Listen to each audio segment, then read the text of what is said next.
listening to the Swift Sports Network. What's up, guys? Swift here, covering everything Chicago Bears with daily videos. Today I'm breaking down this Sunday's matchup between the 49ers and the Bears. I will cover the keys on both sides of the ball, where we should attack them, and what we should be worried about. Be sure to hit that like button for me, and let's get right into it. Well, before we get deep into it, we have one roster move that just went down that I need to mention. We released defensive tackle Mike Pennell and added defensive end Sam Kamara from the practice squad. This is probably due to the emergence of Armand Watts at defensive tackle and the team wanting another pass rusher on the roster. Let's start with where the Bears can attack this 49ers defense. The secondary is the 49ers' biggest weakness. We should not expect to come out and run the ball down their throat. They have a dominant front seven, but have some holes in the secondary, especially with starting safety Jimmy Ward on the IR. Fields did find some success last year in the air, even with Nagy's scheme. He was 19 for 27 for 175 yards with 1 touchdown and 1 interception. The majority of his damage came on the ground, as he had 10 carries for 103 yards and a score, including his best run of the season. We did not have David Montgomery in last year's game, and Khalil Herbert was held in check, managing only 72 yards on 23 carries. We should finally get to see Luke Getsy open up the playbook in this one. It has me really excited. I am also hopeful that David Montgomery will provide a big spark to our run game. What should we be worried about with the 49ers defense? Joey Bosa is one of the best players in the entire league and will be a problem all day long. On top of that, the 49ers defensive line attacks in the same way that Coach Eberflus does. The defensive line comes in waves. They keep rotating in fresh players and have one of the best front sevens in the NFL. Arik Armstead and Fred Warner are 2 other Pro Bowl caliber players on that side of the ball that will be focused on shutting down our running game. Braxton Jones and Larry Borom have tough matchups that could dictate how this game goes. They will be the guys charged with stopping Bosa and Armstead, plus whoever else the 49ers throw at them. I have been so impressed with Braxton so far, but he is getting thrown to the wolves this weekend. I do expect Getsy to help him out with some chip blocks and double teams, but this could be one of the toughest tests this offensive line will face all season long. The X factor when Chicago has the ball is easily Justin Fields. He showed last year that even when everything goes wrong, he has the talent to turn a broken play into a big gain or even a touchdown. I expect we see a different version of Fields this week, one that is getting things done with his arm first and using his legs only when needed. You won't hear him say it himself, but he definitely wants to show the 49ers how good he is. Justin isn't the type of guy to say he holds a grudge, but he remembers. 49ers reporters famously leaked that after Justin Fields' pro day last year, Shanahan was drawing up plays for Trey Lance on the flight back home. It was also widely reported that the 49ers' choice came down to Trey Lance or Mac Jones, meaning Fields wasn't even in their top 4 quarterbacks. This Sunday, Justin gets his first chance to show the entire world how wrong the 49ers were. That is the definition of an X factor. Also, I couldn't make this video without mentioning this is a revenge game for Dante Pettis, who should have an opportunity to make some plays. Keep an eye out for Dante. With Velus being out for this game, Pettis should be on the field a lot and has earned some of the quarterback's trust. So how about when the 49ers have the ball? We have to attack their offensive line. What should we be worried about most? That's Deebo Samuel. This offense runs through him. But the last thing we want to do is let Elijah Mitchell and Deebo Samuel run the ball down our throat and make things easy on Trey Lance. Our key is stopping this run game and making Trey Lance beat us through the air.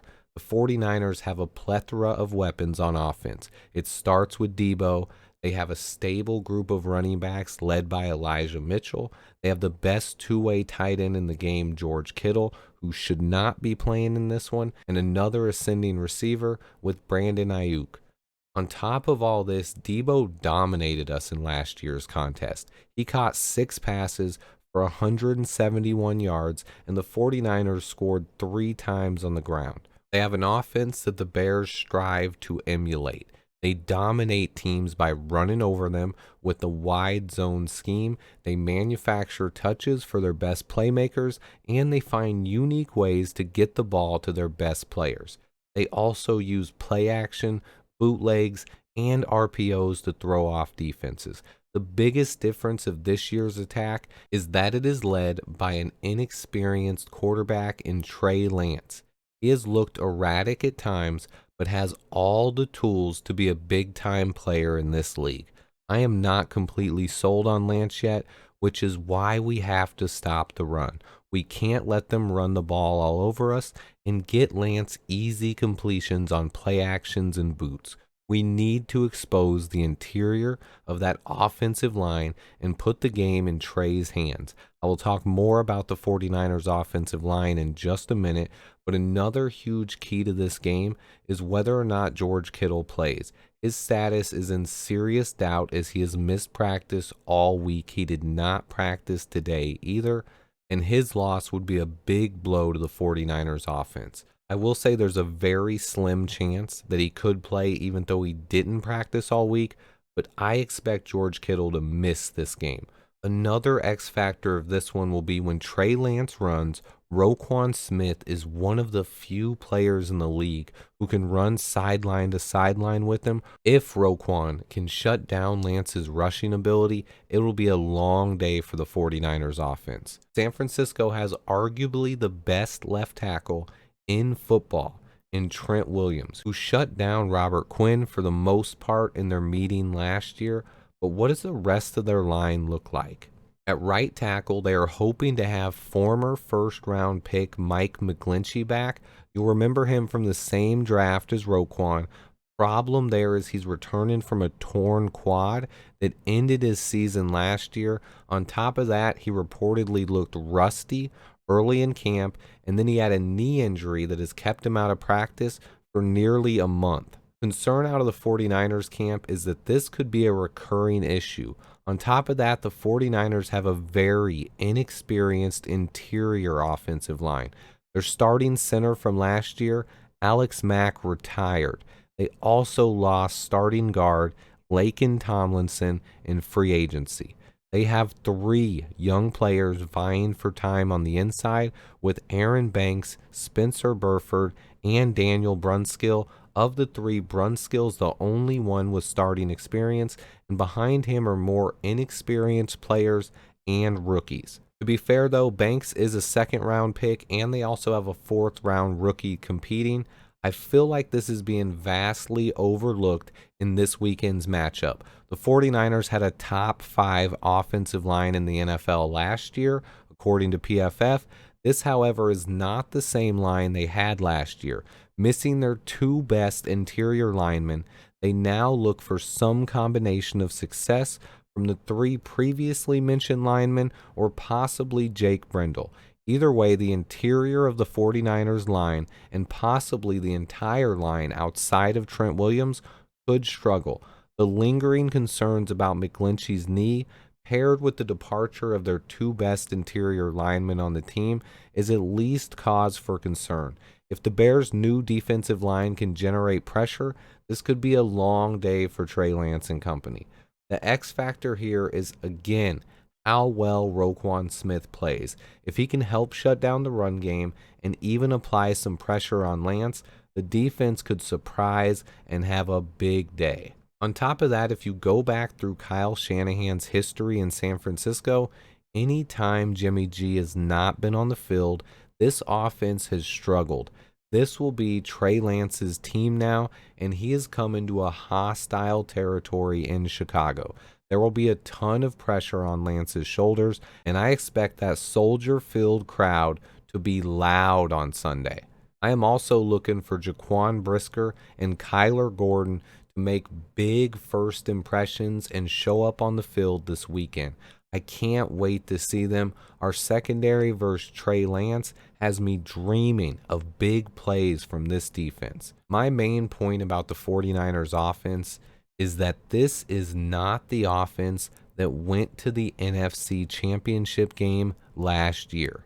They have a new interior offensive line and a new quarterback. They will also be missing their starting safety, their starting tight end, and they have multiple other starters banged up. The national media would like you to believe that this will be a cakewalk for the 49ers. All offseason, Trey Lance's rise has been documented, while all of the parrots in the national media have been saying all offseason long just how bad the Bears are, how Justin Fields doesn't have any weapons, and the GM drafted defense instead of offense, and we're going to be the worst team in the NFL. Well, I, for one, love it. The players will use it as motivation, and I prefer when we are the underdogs. Nobody sees us coming, and that is exactly how we like it. Throughout history, we've fared pretty evenly against the Niners, winning 32 games, losing 35, and tying once. The last 6 games have rotated winners, with the 49ers getting the victory last season. In 2015, we lost to them in overtime when Blaine Gabbert threw a 71-yard touchdown pass to win the game. In the 2006 season, we smashed them 41-10 as we made our way towards the Super Bowl. I remember Cedric Benson scoring in that game. I think Thomas Jones scored as well. And then a terrible memory I have was Cordell Stewart's first start as a Bear came against the 49ers to open the 2003 season. We lost that game 49-7. It was awful. We do have another more recent memory. We played him in 2018, Mitch Trubisky versus Nick Mullins. We won this one on a late Jordan Howard touchdown. Final score 14-9. Robbie Gould scored all 9 of the 49ers points in this game, his first time playing against his former team. This was the same season that ended with the double doink. Even saying those words gives me PTSD. I have to move on. And now you'll notice there's a heavy chance of rain. The game this weekend is at a 1 p.m. Eastern kickoff in Chicago with a large chance of rain. We will see if the rain has any effect on the new, faster playing surface and whether or not it'll force both teams to run the ball more. This is a new team and a new era of Chicago Bears football.